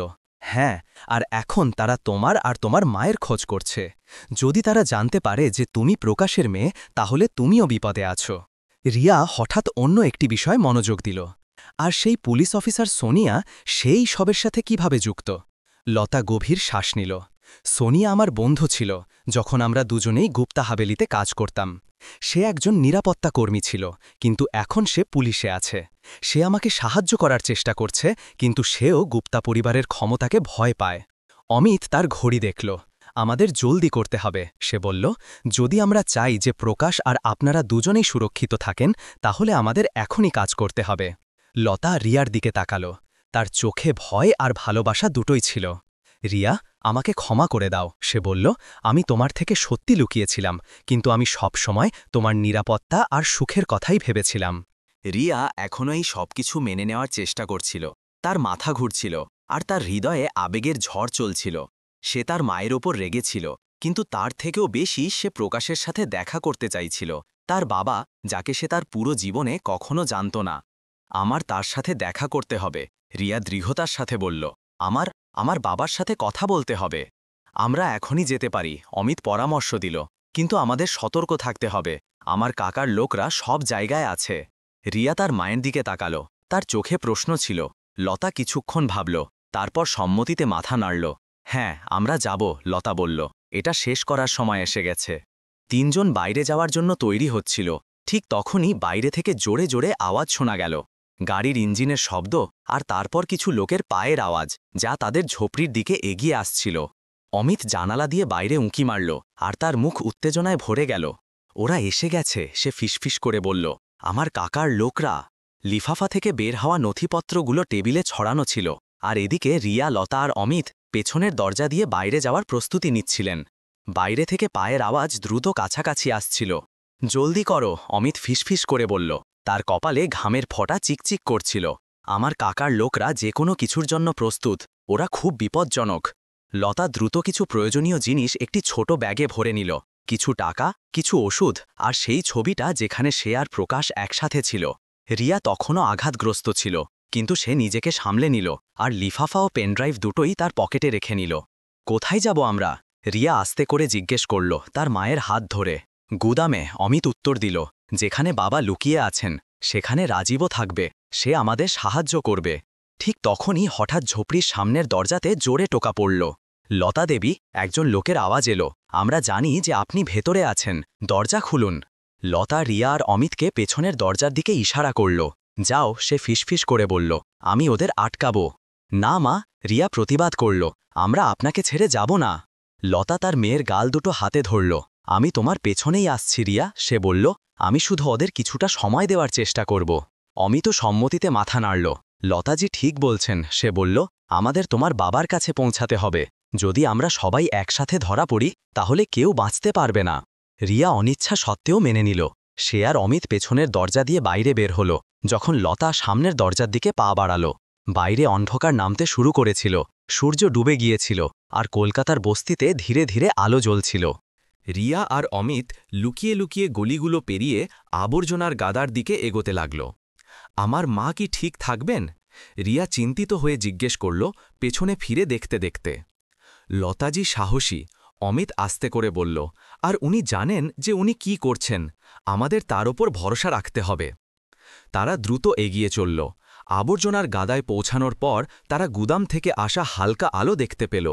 তারা সাবধানে গুদামের দিকে এগোল, প্রতিটি পদক্ষেপে আশেপাশের আওয়াজ শুনছিল। গুদামের ভেতরে প্রকাশ একটি পুরনো বিছানায় শুয়েছিলেন, যখন রাজীব তার পাশে বসেছিল। প্রকাশ তার ওষুধ খেয়েছিলেন, আর এখন আগের চেয়ে কিছুটা ভালো লাগছিল। তার জ্বর কমে গিয়েছিল, আর তার চোখে আবার ঔজ্জ্বল্য ফিরে আসছিল। যেমনই রিয়া আর অমিত ভেতরে এলো, প্রকাশ উঠে বসলেন। তার চোখে রিয়াকে দেখে একটি অদ্ভুত ঔজ্জ্বল্য এলো। রিয়া, তিনি আস্তে করে বললেন, তুমি লিফাফা খুলেছ? রিয়া মাথা নেড়ে হ্যাঁ বলল। হ্যাঁ, সে বলল, নিজের হৃদস্পন্দনকে নিয়ন্ত্রণে আনার চেষ্টা করতে করতে, আমি জানতে পেরেছি আপনি আমার বাবা। প্রকাশের চোখ সজল হয়ে গেল। তিনি রিয়ার দিকে তার হাত বাড়ালেন, কিন্তু তারপর থেমে গেলেন, যেন তার ভয় হল যে সে হয়তো পালিয়ে যাবে। আমাকে ক্ষমা করে দাও রিয়া, তিনি বললেন, তার আওয়াজে অনুশোচনার ভাব ছিল। আমি তোমাকে আর তোমার মাকে অনেক কষ্ট দিয়েছি। আমি একজন কাপুরুষ ছিলাম, আর আমি আমার পরিবারের কাছে মাথা নত করা বেছে নিয়েছিলাম, সত্যের জন্য দাঁড়ানোর বদলে। রিয়া নিজের ভেতরে ওঠা অনুভূতির সাথে সংগ্রাম করল। একদিকে সে তার বাবার সাথে দেখা করার জন্য উদ্গ্রীব ছিল, সেই লোকটা যাকে সে কখনো জানত না। অন্যদিকে তার রাগও হচ্ছিল যে তিনি তাকে আর তার মাকে এত বছর ধরে একা ফেলে রেখেছিলেন। আপনি এত বছর ধরে কোথায় ছিলেন? রিয়া সরাসরি প্রশ্ন করল। আপনি কেন কখনো আমাদের খোঁজার চেষ্টা করেননি? প্রকাশ চোখ বন্ধ করলেন, যেন তিনি তার অতীতের ব্যথা সামলাচ্ছিলেন। আমি চেষ্টা করেছিলাম রিয়া, তিনি বললেন, কিন্তু আমার পরিবার আমাকে হুমকি দিয়েছিল যে যদি আমি এমনটা করি তাহলে তারা আমাকে উত্তরাধিকার থেকে বঞ্চিত করবে।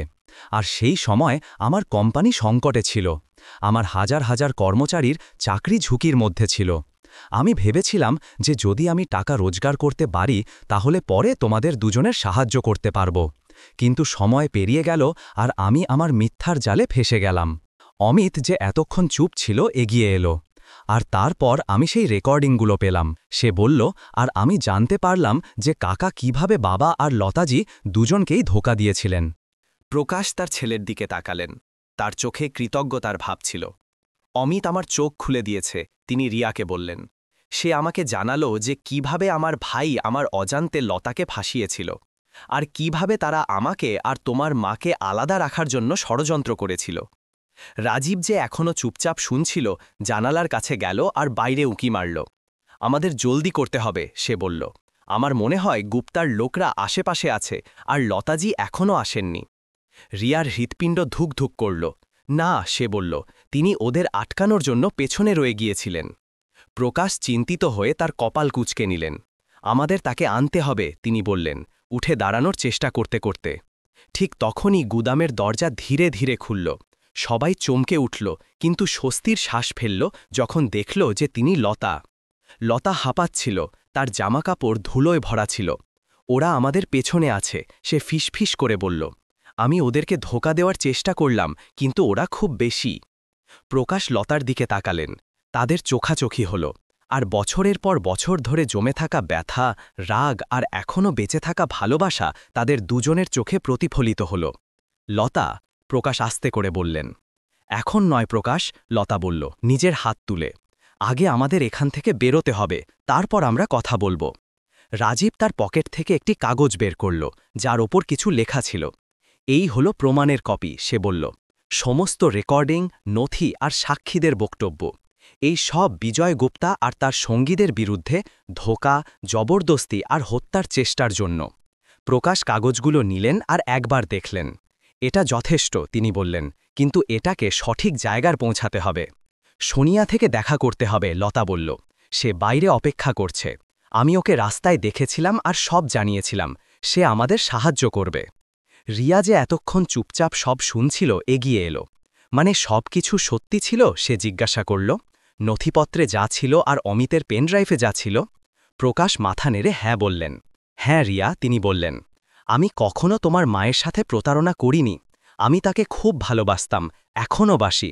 কিন্তু আমি আমার পরিবার আর টাকার চাপে পড়ে তাকে আর তোমাকে ছেড়ে দিয়েছিলাম। এটাই আমার সবচেয়ে বড় ভুল ছিল। লতার চোখে জল এলো। আর আমি তোমাকে ঘৃণা করতাম প্রকাশ, সে স্বীকার করল। আমি ভেবেছিলাম যে তুমি আমাকে ধোঁকা দিয়েছ, যে তুমি আমাকে ফাঁসিয়েছ। আমি রিয়াকে তোমার থেকে দূরে রেখেছিলাম, কারণ আমার ভয় ছিল যে তুমি তাকে আমার কাছ থেকে ছিনিয়ে নেবে। প্রকাশ লতার হাত ধরলেন। আমাকে ক্ষমা করে দাও লতা, তিনি বললেন। যদি আমি কিছু পাল্টাতে পারতাম তো। ঠিক তখনই বাইরে থেকে জোরে আওয়াজ শোনা গেল। গাড়ির ইঞ্জিনের শব্দ আর পায়ের আওয়াজ। ওরা এসে গেছে, রাজীব বলল, নিজের পিস্তল বের করতে করতে। আমাদের এখনই বেরোতে হবে। প্রকাশ, লতা আর রিয়া দুজনকে দেখলেন। আমি তোমাদের দুজনকে এইবার ছেড়ে যাব না, তিনি দৃঢ়তার সাথে বললেন। আমি আমার সব ভুল শুধরে নেব, তার জন্য যদি আমাকে আমার সব কিছু ছেড়ে দিতে হয়। বাবা, অমিত বলল, আপনাকে সবকিছু ছাড়তে হবে না। আমরা একসাথে লড়ব, আমরা সত্যিটা সামনে আনব। প্রকাশ তার ছেলের কাঁধে হাত রাখলেন। ধন্যবাদ অমিত, তিনি বললেন, আমি তোমার জন্য গর্বিত। রিয়া তার বাবা আর সৎ ভাইকে দেখল। এত বছর ধরে সে গরিবিতে বড় হয়েছে, তার আসল পরিবার সম্পর্কে না জেনে, আর এখন হঠাৎ তার একজন বাবা আছে, একজন ভাই আছে। এই সব কিছু এত অদ্ভুত লাগছিল, কিন্তু একই সাথে কোথাও গভীরে এটা ঠিকও লাগছিল। সোনিয়া গুদামে প্রবেশ করল, তার চোখে দৃঢ় সংকল্প ছিল। আমার দল বাইরে প্রস্তুত, সে বলল। আমরা বিজয় গুপ্তা আর তার লোকজনকে গ্রেপ্তার করতে এসেছি। আপনারা সবাই সুরক্ষিত আছেন। প্রকাশ সোনিয়াকে নথিগুলো দিলেন। এখানে সমস্ত প্রমাণ আছে, তিনি বললেন। আমার ভাই শুধু আমাকেই ধোঁকা দেয়নি, কোম্পানি এর সাথেও বড় প্রতারণা করেছে, হাজার হাজার বিনিয়োগকারীকে লুটেছে। সোনিয়া নথিগুলোর ওপর এক নজর দিল আর মাথা নাড়ল। এটা যথেষ্ট, সে বলল। এখন আমরা ওদের বাঁচতে দেব না। বাইরে পুলিশের সাইরেনের আওয়াজ শোনা যেতে লাগল। বিজয় গুপ্তা আর তার লোকজনকে ধরে নেওয়া হয়েছিল। সত্যিটা অবশেষে সামনে এসেছিল। কয়েক মাস পরে প্রকাশ তার কোম্পানিকে আবার সামলালেন, কিন্তু এইবার একটি নতুন দৃষ্টিকোণ নিয়ে। তিনি লতা আর রিয়া সাহায্য করলেন, তাদের একটি ভালো ঘর দিলেন। লতার জন্য একটি সম্মানজনক চাকরি আর রিয়ার জন্য ভালো শিক্ষার ব্যবস্থা করলেন। কিন্তু প্রকাশ সেই রাজকীয় জীবন ছেড়ে দিলেন, যা তাকে নষ্ট করেছিল।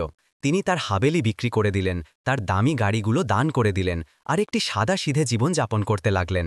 তিনি তার সাম্রাজ্যের একটি বড় অংশ দাতব্য সংস্থাকে দিয়ে দিলেন, বিশেষভাবে গরিব শিশুদের শিক্ষার জন্য। রিয়া তার বাবাকে ক্ষমা করে দিল, যদিও এটা একটি লম্বা আর কঠিন রাস্তা ছিল। লতাও ধীরে ধীরে প্রকাশের ওপর আবার ভরসা করতে শুরু করল। অমিত, যে কখনো তার বাবাকে ঘৃণা করত, এখন তার সাথে মিলেমিশে কাজ করে, কোম্পানিকে একটি নতুন দিক দেখায়। সেই আবর্জনার গাদা, যা দিয়ে এইসব শুরু হয়েছিল, তা একটি নতুন শুরুর প্রতীক হয়ে গেল। সেই জায়গাটা, যা নোংরা আর বরবাদির প্রতীক ছিল, এখন আশা আর নতুন জীবনের প্রতীক হয়ে গেল। প্রকাশ সেখানে একটি স্কুল আর কমিউনিটি সেন্টার বানালেন, যেখানে গরিব শিশুরা শিক্ষা আর উন্নত ভবিষ্যতের সুযোগ পায়। আর এই গল্পের সবচেয়ে বড় শিক্ষা এটাই ছিল যে কখনো কখনো সবচেয়ে বড় আবর্জনা দামি হাবেলি আর রাজকীয় জীবনে লুকিয়ে থাকে, গরিব বস্তিতে নয়। আর এটাও যে সত্যি যতই বেদনাদায়ক হোক না কেন সব সময় মিথ্যার চেয়ে ভালো হয়। রিয়া, প্রকাশ, লতা আর অমিতের জন্য আবর্জনার গাদা একটি জায়গা নয়, বরং একটি মোড় হয়ে গেল, যেখান থেকে তারা তাদের জীবনে একটি নতুন অধ্যায় শুরু করল।